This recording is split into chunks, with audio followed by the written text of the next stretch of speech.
Antes de começar, eu só queria fazer uma perguntinha de interesse pessoal. Quem conhece a Amazônia? Ah, tá bom, então estamos bem. 20%. Então, geralmente palestra de jornalista é sobre histórias publicadas, né? Eu vou mudar um pouquinho, eu vou contar para vocês histórias que eu não pude publicar. A primeira delas foi em julho desse ano. Eu fui enviado para Altamira para cobrir o massacre no presídio. Foi o terceiro massacre que eu cobri de presídio na Amazônia.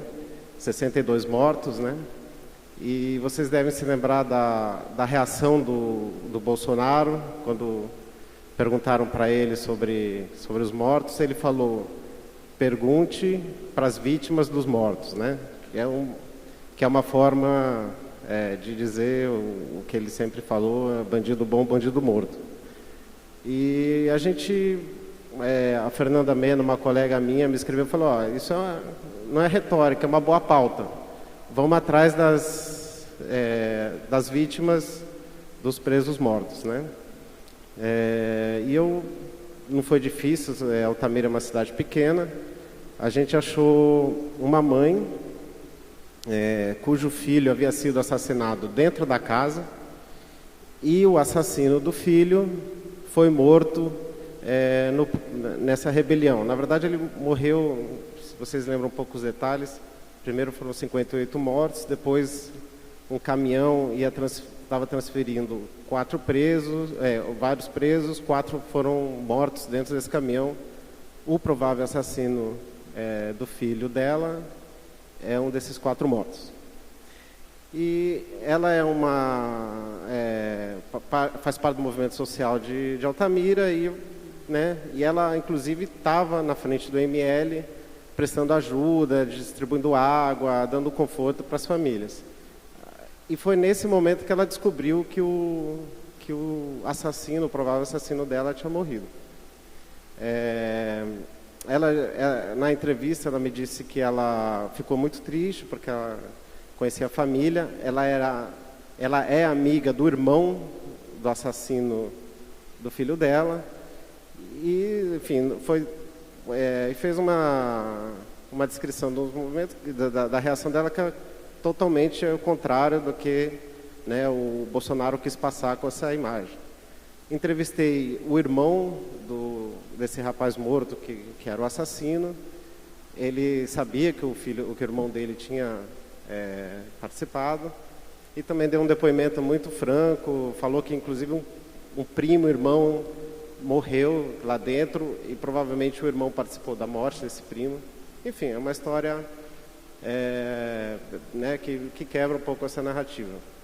O problema é que os dois me pediram para não publicar naquele momento, porque a cidade estava passando por uma guerra de facções.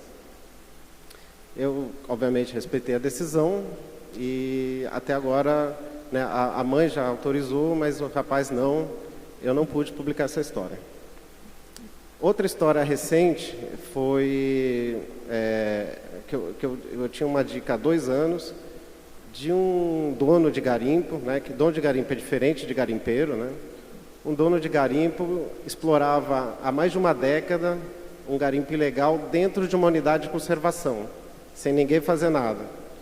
Esse cara enriqueceu e criou uma empresa de aviões, provavelmente lavando o dinheiro do ouro, e hoje é um dos caras mais ricos da cidade onde ele mora, enfim.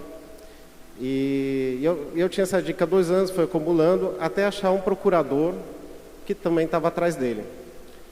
E esse procurador me deu mais informação, e eu já tenho dados suficientes para publicar. E para mim é uma história muito, muito importante, porque a gente sabe pouco de quem realmente se beneficia dessa nova febre aí do ouro do garimpo na Amazônia. Só que aí tinha um problema. O procurador falou: esse cara, a empresa dele é a única empresa que leva enfermeiros, médicos para todas as aldeias indígenas da região, que o acesso é só por aéreo. e é ele também que faz a remoção, né? Que é quando o indígena está doente e precisa de um atendimento mais complexo, ele leva para a cidade. Se você publicar a história, provavelmente essa empresa vai ser fechada, vai ter que ter uma decisão judicial e alguns milhares de pessoas vão ficar sem atenção médica. Também não publiquei a história. Essas reflexões vieram para mim quando o Eduardo, né, me convidou para falar disso. E muitas pessoas têm me falado aí, a partir do Bolsonaro, se o trabalho ficou mais perigoso, né? Eu acho que ficou mais perigoso, mas principalmente para as pessoas com quem a gente está, sobre quem a gente escreve, né? Então, essa é uma reflexão um pouquinho mais diferente, né? Eu não estou falando tanto da minha ameaça, mas dos outros, mas eu queria, principalmente aqui, dimensionar a ameaça que os jornalistas sofrem diante de um contexto maior, né, de violência. O Norte é uma região muito violenta. Para mostrar aqui tá aqui, né? Eu só vou falar do Norte porque é onde eu estou trabalhando, né? Então aqui está a Amazônia Legal, os dados da Abrage, 48 registros de violações em 14 anos, 6 assassinatos, todos de jornalistas locais, blogs, rádios, metade no Maranhão, 14 de agressões físicas, que é o caso mais comum, e em 14 anos, 5 incidentes envolvendo veículos nacionais. E 2 casos em 2009, um deles que eu vou falar mais tarde é o do Adécio Piran, que é um jornalista que deu aquela história do Dia do Fogo, né, que virou um pouco do símbolo aí dessa onda de queimadas.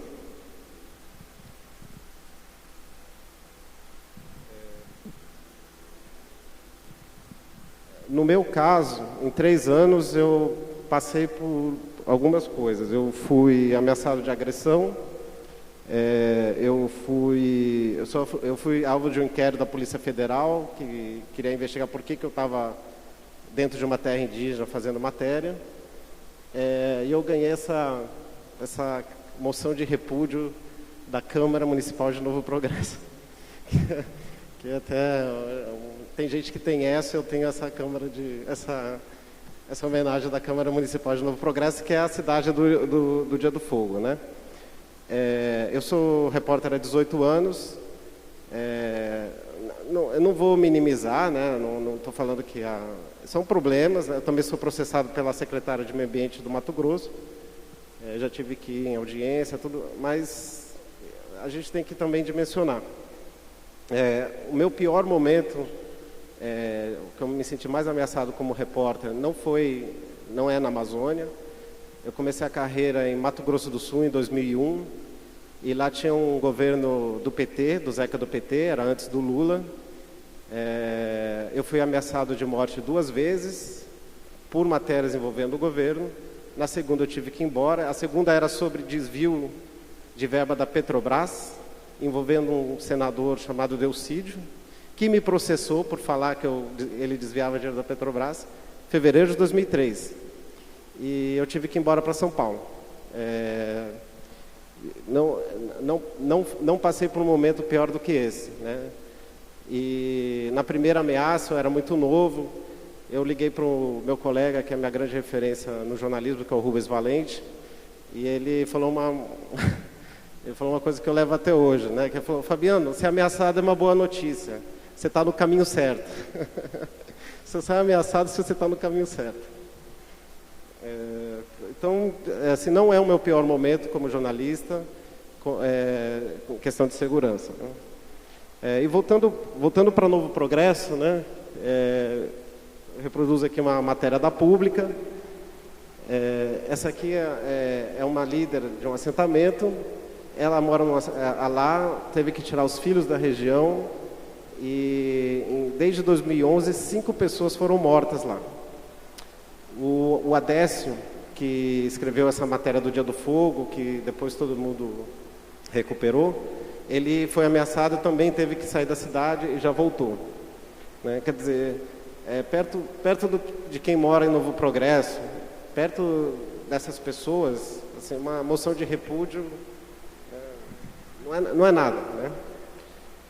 Então, a minha conclusão acho que a gente, né, meus colegas da mesa anterior, eles já falaram que para ir para campo você tem que ter um projeto, você tem que tomar precauções.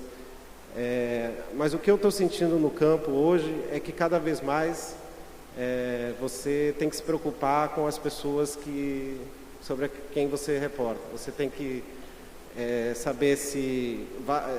primeiro, você tem que respeitar se eles falam que não é para publicar. Segundo, você tem que fazer uma análise da região, saber o que leva em risco publicar essa informação. E no final, assim, não se colocar de herói. Assim, sinceramente, nunca na história da Amazônia um jornalista de um meio nacional, como é o meu caso, foi assassinado. Nunca. Eu me sinto relativamente seguro no limite que é a minha vida. Espero não contrariar as estatísticas, né? Mas a gente tem que pensar principalmente nos outros nesse momento também. Obrigado. Obrigada, Fabiano.